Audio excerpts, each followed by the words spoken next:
Assalamualaikum warahmatullahi wabarakatuh. Selamat datang kembali di channelnya Mas Eka nih. Apa kabar semuanya? Semoga dalam keadaan sehat-sehat selalu ya teman-teman dimanapun kalian berada nih. Dan masih bareng sama Mas Eka pastinya di channelnya Mas Eka. Oke, di video kali ini Mas Eka akan ngasih tahu atau memberikan informasi mengenai masih sama soal PIP nih ya. Karena kita akan lanjut terus untuk ngasih tahu informasi seputaran tentang PIP. Karena banyak dari teman-teman yang nanya, "Pak, bisa nggak sih, daftar PIP itu dari DTKS?" Gitu ya. Karena saya terdaftar di DTKS, apakah bisa gitu loh. Nah, jawabannya bisa, bagaimana caranya? Nah, di video kali ini itu nanti Mas Eka akan kasih tahu caranya kalau teman-teman sudah terdaftar di DTKS itu agar bisa dapat PIP juga bagaimana sih gitu. Karena kan DTKS kan ada yang dari Kementerian Sosial tuh ya, dari Kemensos.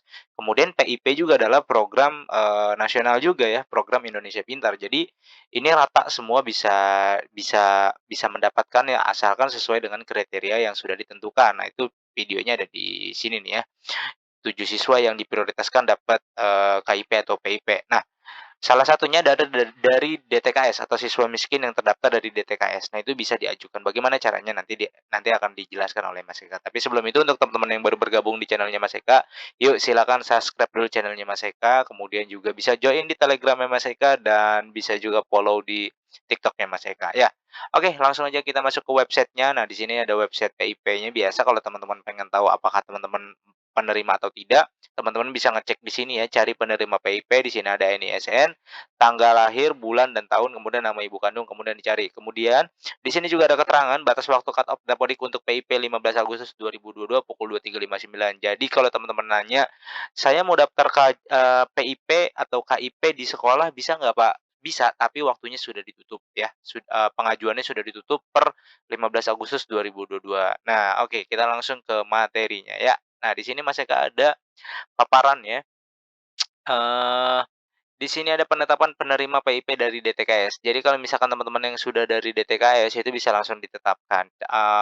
Alurnya bagaimana, mekanismenya bagaimana, nah di sini Mas Eka akan menjelaskan ya. Jadi kalau untuk teman-teman yang sudah terdaftar di DTKS, biasanya dari data DTKS itu nanti mereka akan dipadankan ke Dapodiknya, Dapodik sekolah, kemudian nanti, kalau memang klop datanya cocok, nanti dia ada di, sistem si Pintar ini. Nah, di sini ya, di sini login, Mas Eka nggak bisa login ya, karena itu sifatnya privasi.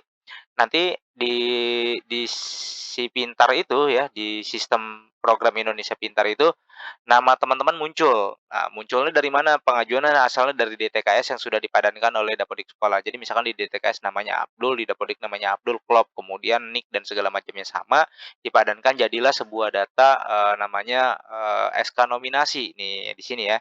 Jadi dari sini, ini dari sini ya, dari sini itu diambil dulu nih 2 data dari DTKS dan Dapodik. Kalau misalkan dipadankan ternyata datanya sama, di sini kan tulisnya calon penerima PP, sama nih klop ya kan terverifikasi, maka dia masuk sebagai SK nominasi penerima PIP. Nah, adanya di atas. Kalau dia belum memiliki rekening sama sekali, maka, nanti akan dibuatkan, surat dari sekolah untuk diaktifasi melalui bank, yang sudah Mas Eka sebutkan di video sebelumnya itu ya. Sampai nanti akhirnya keluarlah rekeningnya rekeningnya sudah aktif nih, sudah diaktifasi rekeningnya aktif. Nah, ketika rekeningnya sudah aktif pun, dananya belum bisa masuk ya, karena kan, SK nominasi penerima PIP ini juga punya deadline ya, yang untuk di bulan termin September ini sampai dengan tanggal 30. Jadi hari ini terakhir, kalau yang belum aktifasi, ya berarti harus diaktifasi ya per hari ini ya. Setelah itu nanti kalau misalnya tidak diaktifasi, maka rekeningnya tidak aktif, maka dianggap, tidak ada, ya udah nanti dana yang ada itu dibalikan lagi ke, kas negara atau nanti pada saat SK pemberian PIP itu tidak muncul namanya, gitu ya. Nah, ini kalau yang belum punya rekening yang atas ya. Kalau misalkan sudah punya rekening bagaimana Mas Eka? Kalau sudah punya rekening berarti dia tidak akan muncul di SK nominasi lagi ya, karena kan rekeningnya sudah aktif ya. Tinggal menunggu SK pemberian PIP. Oleh sebab itu makanya ini prosesnya agak panjang. "Kenapa Pak? Saya kok belum dapat-dapat juga ya, di SK nominasi nggak ada. Apakah saya sudah tidak menerima PIP lagi?" Nah, nanti akan dicek pada saat SK pemberian PIP-nya. SK pemberian PIP-nya ada atau tidak. Kalau misalkan di SK pemberian PIP-nya tidak ada, berarti sudah tidak menerima lagi gitu. Tapi kalau misalkan rekeningnya aktif dan di SK pemberian PIP-nya juga ada, ya insya Allah nanti nerima lagi. Tapi kalau misalkan rekening aktif di SK pemberian PIP tidak ada berarti sudah bukan penerima PIP lagi, itu kalau sudah memiliki rekening. Tapi kalau belum memiliki rekening, berarti dia dari SK nominasi, dia dibukakan dulu rekeningnya. Kan teman-teman suruh ke bank tuh ya, atau sekolahnya yang ke bank. Tapi teman-teman memberi surat kuasa kepada sekolah untuk membukakan rekening aktifnya. Nanti buku rekeningnya dikasihin ke teman-teman, nggak boleh tuh dipegang oleh sekolah, nggak ada ya.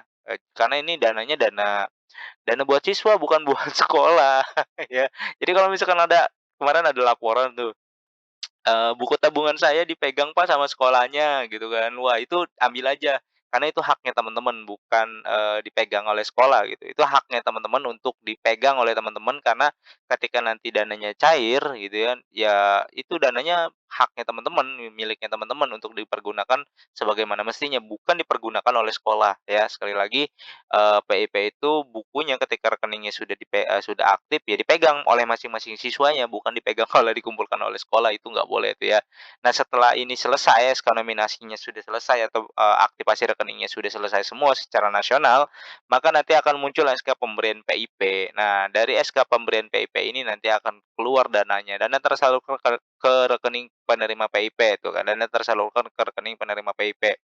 Jadi, seperti itu alurnya yang dari DTKS. Jadi kalau misalkan sudah terdaftar di DTKS, maka nanti dari DTKS itu akan dipadankan terlebih dahulu ke Dapodiknya. Nanti kalau misalkan sudah klop dipadankan, maka muncul di Sispena. Tinggal dilihat nih di SK nominasinya muncul atau tidak. Kalau tidak muncul ya berarti, tidak menerima gitu. Tapi kalau misalkan sudah pernah punya rekeningnya, ya udah tinggal tunggu SK pemberian PIP aja, sabar. Nah, untuk teman-teman yang kemarin disuruh buka rekening, ya aktifkan rekeningnya, nanti rekeningnya itu akan terisi setelah SK pemberian PIP keluar. Jadi nggak usah ribut, nggak usah panik ya, "Ini saya sudah aktivasi rekening kok nol masih nol terus Pak saldonya," gitu kan.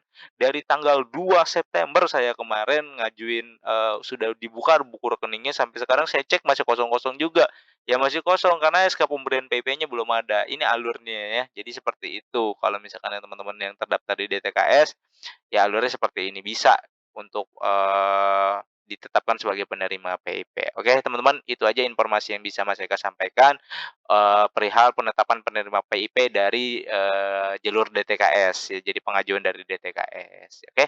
Seperti biasa jika ada pertanyaan silakan langsung saja tanyakan di kolom komentar, jangan lupa untuk di-like, di-share, dan di-subscribe channelnya Mas Eka karena di channel ini banyak informasi-informasi terupdate ya, seputaran PIP, KJP, DTKS, dan lain-lainnya lah. Pokoknya seputaran dunia sekolahan, pendidikan itu ada di sini semua ya. Oke, Mas Eka pamit undur diri. Wassalamualaikum warahmatullahi wabarakatuh.